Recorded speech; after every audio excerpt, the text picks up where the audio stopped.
नमस्कार विद्यार्थी मित्रांनो, सुभाष अकॅडमीच्या यूट्यूब चॅनलवर तुमचे स्वागत। सोशॉलॉजीची जी सिरीज आपण सुरू केलेली आहे त्यामध्ये आपण ऑलरेडी बरेच पर्स्पेक्टिव्हज वगैरे आपण डिस्कस केलेले आहेत। आज आपण एक इंटरेस्टिंग टॉपिकवर डिस्कशन करणार आहोत।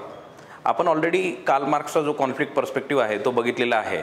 आपण हे पण बघितलं आहे की कशा प्रकारे कॉन्फ्लिक्ट पर्स्पेक्टिव्ह वेगवेगळे सोशल इन्स्टिट्यूशन्सला कसं बघतो। तर आज आपण रिलिजन म्हणजे धर्म ही जी एक सोशल इन्स्टिट्यूशन आहे, धर्म जो एक सोशल इन्स्टिट्यूशन आहे त्याला कार्ल मार्क्स कसे बघतात किंवा मार्क्सिस्ट पर्स्पेक्टिव्ह कुठल्या अर्थाने बघतो ते आज आपण बघणार आहोत। आणि एक जी अशी फेमस ती अशी लाईन आहे की religion is the opium of the masses. हा जो एक तुम्ही ऐकलेला असेल, म्हणजे ही जी लाईन तुम्ही ऐकलेली असेल त्याच्याबद्दल आपण चर्चा करूया। ठीक आहे,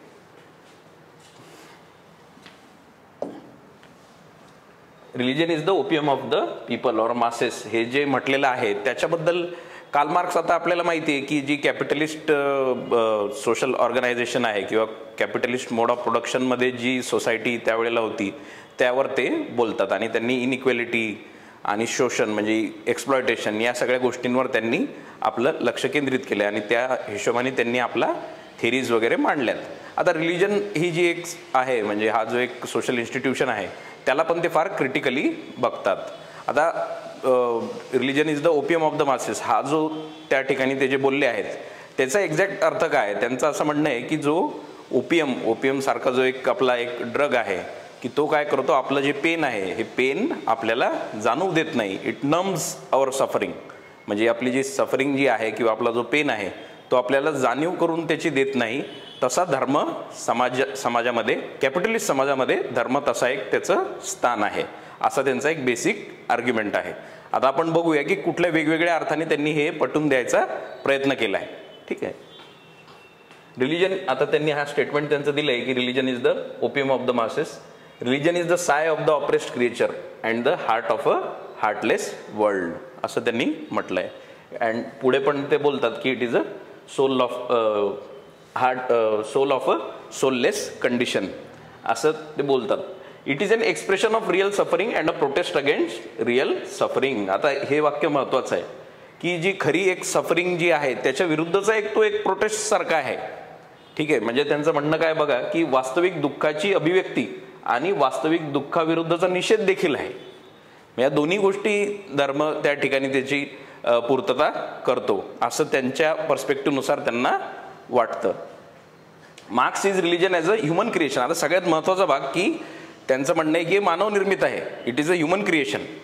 म्हणजे रिलिजन हा मानवानेच निर्माण केलेली गोष्ट आहे आणि marks is religion as a human creation stemming from a flawed and unequal society. एक जो इनइक्वॅलिटी आहे सोसायटीमध्ये त्याच्या निमित्ताने तयार झालेली एक ही सोशल इन्स्टिट्यूशन आहे की त्यांनी काय होतं की तुमचं जे एक्सप्लॉयटेशन आहे कॅपिटलिस्ट सोसायटीमध्ये, ते जे तुमचं शोषण होतं आहे, जी असमानता आहे ती तुम्हाला दिसू नये आणि तुमच्यामध्ये एक कॉन्शियसनेस जागा होऊ नये की त्याच्या विरोधात तुम्ही जावं, त्यासाठी रिलिजन फार कामाचा आहे आणि तो एक असमान सोसायटीमधूनच बाहेर येतो असं त्यांचं म्हणणं आहे आणि तो मानव निर्मित आहे। मॅन क्रिएट्स रिलिजन असं त्यांचं सरळ सरळ वाक्य आहे की मॅन क्रिएट्स रिलिजन। ठीक आहे, तर हे त्याचं बेसिक इंट्रोडक्शन। पुढे आपण बघूया की त्यांनी का ओपियमची ती जी उपमा वगैरे ती जी दिली किंवा ते ओपियम वगैरे त्यांनी तो शब्द वापरला याचा एक्झॅक्ट अर्थ काय आहे ते आपण आता बघूया। त्याचे दोन फंक्शन आहेत मुळात की first is solace and comfort, pain रिलीफचं काम करते।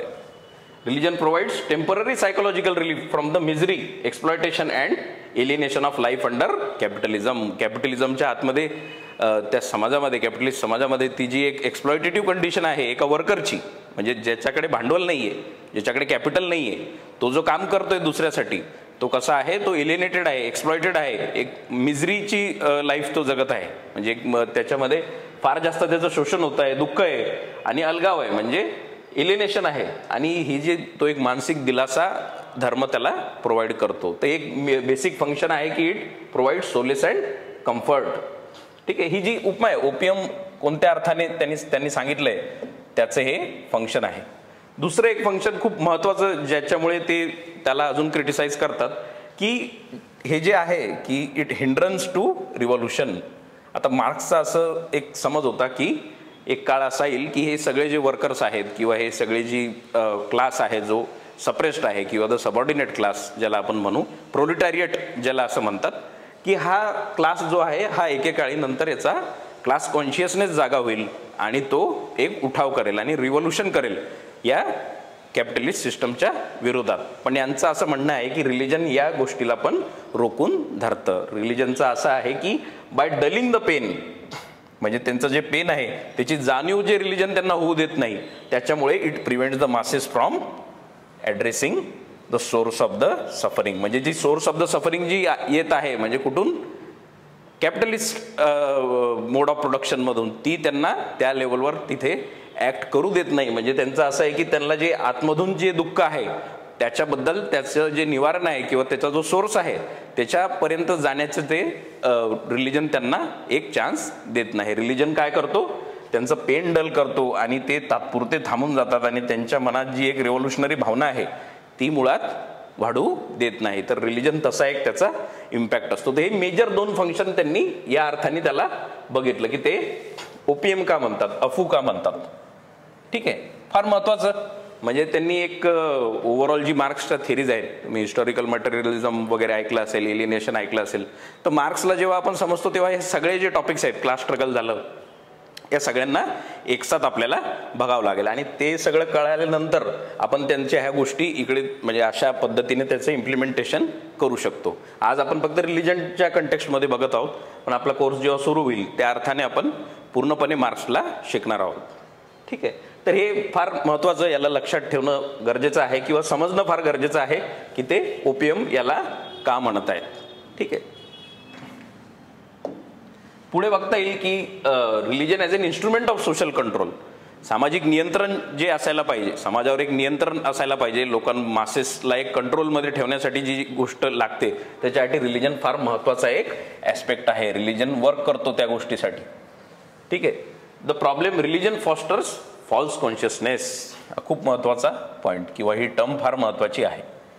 काय म्हणणं याचं, धर्म खोटी चेतना वाढवतो. A world view that obscures the true nature of एक्सप्लॉयटेशनचं जे ट्रू नेचर आहे ते दबून जातं, ते आपल्याला कळत सुद्धा नाही. धर्म अशी एक चेतना घडवतो आणि त्या चेतनेला तो खोटी चेतना असं म्हणतो किंवा फॉल्स कॉन्शियसनेस असं म्हणतो. आता हे आपण बघतो आपल्या समाजामध्ये पण की फॉल्स कॉन्शियसनेस कशा पद्धतीने वर्क करतं. तुम्ही बघितलं असेल की काही गोष्टी अशा आहेत, म्हणजे फॉल्स कॉन्शियसनेस असा की जी डॉमिनंट आयडियोलॉजी आहे ती जी म्हणजे जे भांडवलदार आहेत किंवा जे कॅपिटलिस्ट आहेत यांनी प्रमोट केलेली जी आयडियोलॉजी आहे त्या आयडियोलॉजीला हे सुद्धा बळी पडतात आणि त्यांना असं वाटतं की ह्या गोष्टी ज्या समाजात सुरू आहेत त्या तितक्या खऱ्या आहेत. त्याचं एक एक्झाम्पल आपण बघू शकतो की अमेरिकन सोसायटी तुम्ही बघा की तिथे बोलतात की अमेरिकन ड्रीम अमेरिकन ड्रीमची जी संकल्पना आहे की कुठलाही व्यक्ती तो कुठल्याही बॅकग्राऊंडचा असो किंवा कितीही त्याच्याकडे किती स्किल्स असो काय असो, पण तो हार्डवर्क करून कुठल्या ना कुठल्या मोठ्या पदावर पोहोचू शकतो, असं अमेरिकन ड्रीमचं एक जी संकल्पना US आहे. त्याला समजा एखाद्या व्यक्तीकडे आपण बघितलं जो वर्किंग क्लास आहे त्याला पण ती संकल्पना जी आहे जी डॉमिनंट क्लासने क्रिएट केलेली आहे ती त्याला पण त्याला असं वाटतं की मी पण या लेवलवर जाऊ शकतो. पण अशा गोष्टींना बळी पडून त्यांचा एक फॉल्स कॉन्शियसनेस क्रिएट होतो. म्हणजे त्यांना असं वाटतं की हे जे सांगितलेलं आहे तितकं खरं आहे आणि ज्या खऱ्या गोष्टी असतात, जी अंडरलाईंग रियालिटी असते, ती रियालिटीमध्ये आपण बघतो की फार इनइक्वॅलिटी आहे, प्रत्येक व्यक्तीला तशी संधी नाही आहे, प्रत्येक जो आहे म्हणजे व्यक्ती तो त्या लेवलवर पोहोचू शकत नाही. काही लोकांकडे एक अनअर्न्ड प्रिव्हिलेज आहे ऑलरेडी, जे त्यांना मुळात भेटलेलं आहे, त्यांच्या पिढ्यानपिढ्या जे भेटलेलं प्रिव्हिलेज आहे ते सुद्धा आहे. आणि काही ठिकाणी तुम्हाला प्रत्येक माणसाला पोहोचण्यासाठी तशी फेवरेबल अशी कंडिशन नसते, कुठे कुठे डिस्क्रिमिनेशन सुद्धा असतं. तर ह्या गोष्टीकडे तो लक्ष देत नाही आणि ती त्याची रिअल कंडिशन असते आणि त्याला असं दिसतं की तो एक फॉल्स कॉन्शियसनेसमध्ये जगतो आणि धर्मा थ्रू या गोष्टीचं जास्तीत जास्त त्यांना पुढे नेल्या जातं. म्हणजे तितक्या गोष्टी त्या त्या ठिकाणी डॉमिनंट आयडियोलॉजी जी आहे ती त्याला पसरवत राहते. तर धर्म एक फॉल्स कॉन्शियसनेस सारखा ॲक्ट करतो. मेकॅनिझम कसा आहे कंट्रोलचा, it distracts attention from material and economic realities to an other worldly spiritual future.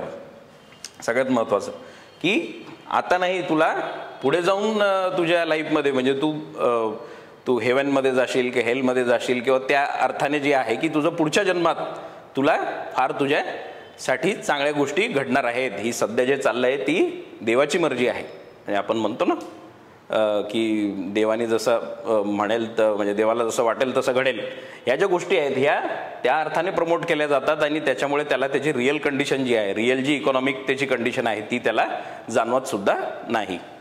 So it acts as a mechanism of control, नियंत्रण यंत्रणा.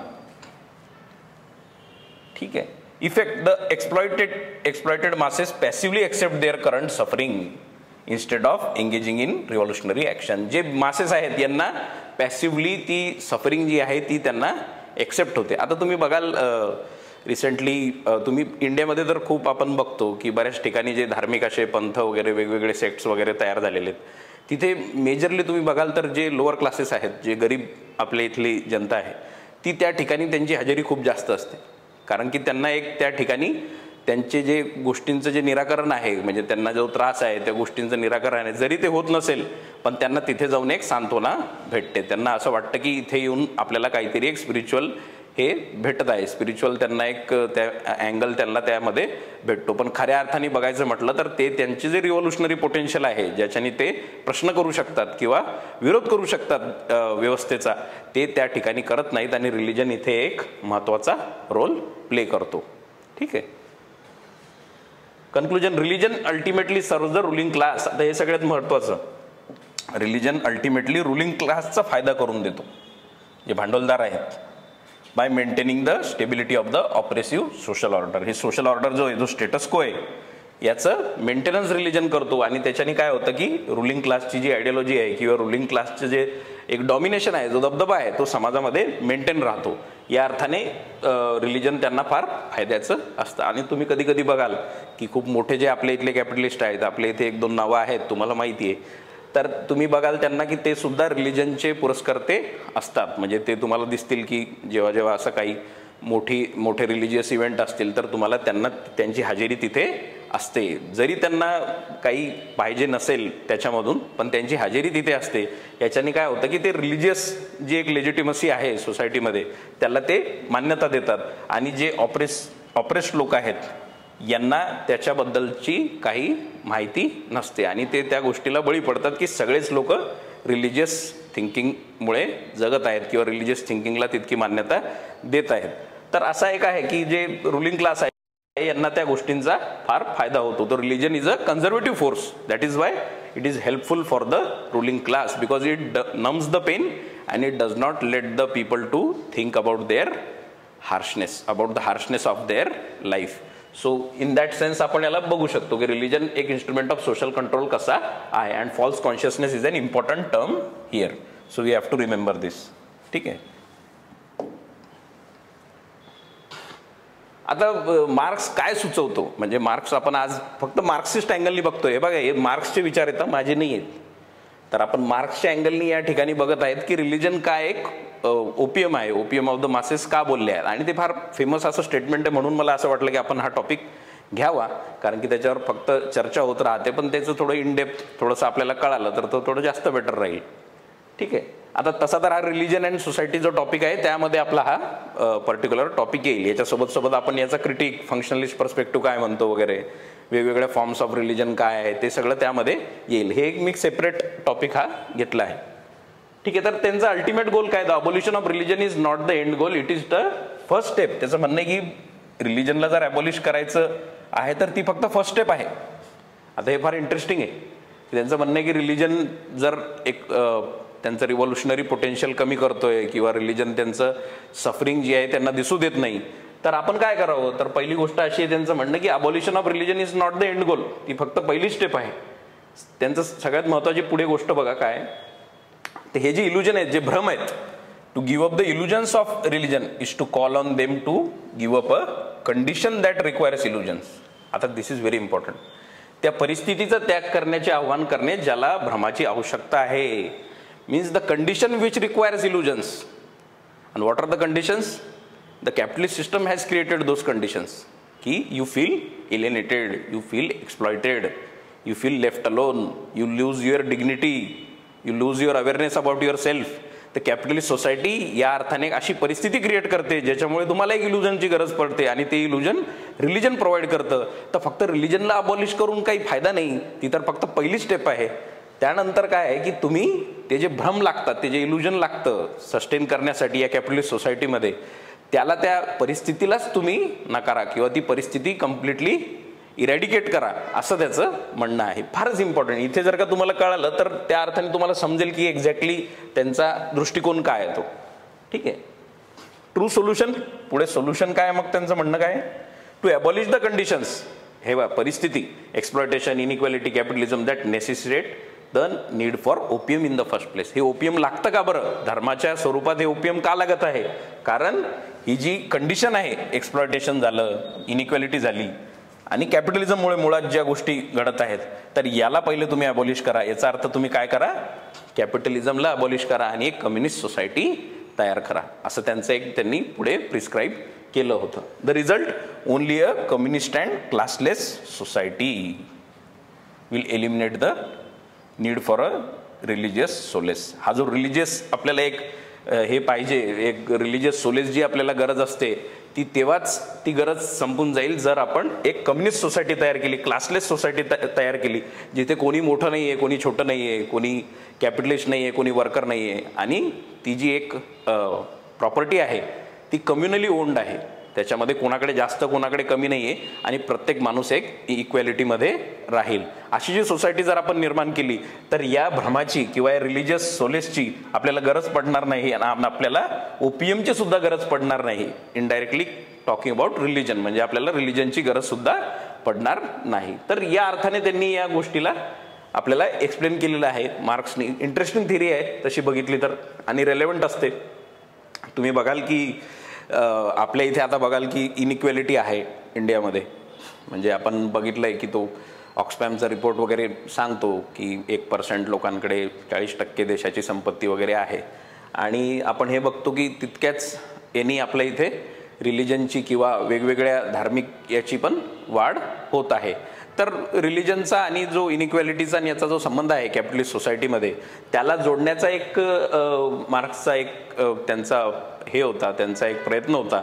आणि आज पण जर ते वाक्य रेलेव्हंट आहे की religion is the opium of the masses, जेव्हा लोक त्या गोष्टीकडे इतके बळी पडतात की त्यांना आपलं स्वतःचं दुःख सुद्धा दिसत नाही, तर ते ओपियम सारखं ऍक्ट करतं, तर हे नेहमीच रेलेव्हंट राहील. जसं जसं आपण बघतो की समाजामध्ये अशा गोष्टी घडत राहतात, त्या गोष्टींनी ते स्टेटमेंट तितकं त्याची एक कंटेम्पररी सेन्समध्ये सुद्धा त्याचा एक रेलेव्हन्स मेंटेन राहील. आणि मी तुम्हाला सांगितलं आहे की थोडंसं जेव्हा आपण एका कुठल्या तरी व्यक्तीच्या किंवा पर्स्पेक्टिव्हच्या फेवरमध्ये आर्ग्यू करतो, तो थोडासा क्रिटिक पण आपल्याला करता आला पाहिजे. तर याचा जर एक क्रिटिक आपण करायचा म्हटलं तर आपण काय म्हणू की फंक्शनलिस्ट वगैरे बोलतात की आता आपण बघितलं असेल की धार्मिक क्रिया वगैरे ज्या होतात आपल्या घरी, आपल्याकडे म्हणजे आपण बघतो सोसायटीमध्ये कोणी असं डेथ वगैरे झाली तर तिथे एक धार्मिक क्रिया वगैरे होतात ज्याच्याने लोकांना एकमेकांसोबत आपलं दुःख वाटता येतं. ठीक आहे. तर मॅलिनोस्की असतील, ब्राऊन असतील किंवा दरखाईम सुद्धा असतील, तर या फंक्शनलिस्ट लोकांनी दुसऱ्या साईडने आपल्याला सांगितलंय की रिलिजन कसा एक महत्त्वाचा फोर्स आहे ज्याच्याने सोसायटीमध्ये एक सोशल सॉलिडॅरिटी मेंटेन राहते आणि तो एक महत्त्वाचा सोशल इन्स्टिट्यूशन आहे. तर त्याचा क्रिटिक आपल्याला फंक्शनलिस्ट सेन्समध्ये बघता येईल. त्याला मी एक वेगळं आपण त्याच्यावर डिस्कशन करूया. आपला आजचा मुद्दा हा होता की religion is the opium of the masses. याला आपल्याला जस्टिफाय करायचं होतं आणि समजून पाहायचं होतं की एक कॉन्फ्लिक्ट पर्स्पेक्टिव्ह किंवा कार्ल मार्क्स कोणत्या अर्थाने हे वाक्य त्यांनी दिलं होतं. ठीक आहे. तर पुढच्या टॉपिकसाठी आपण नंतर करूया डिस्कस. ठीक आहे.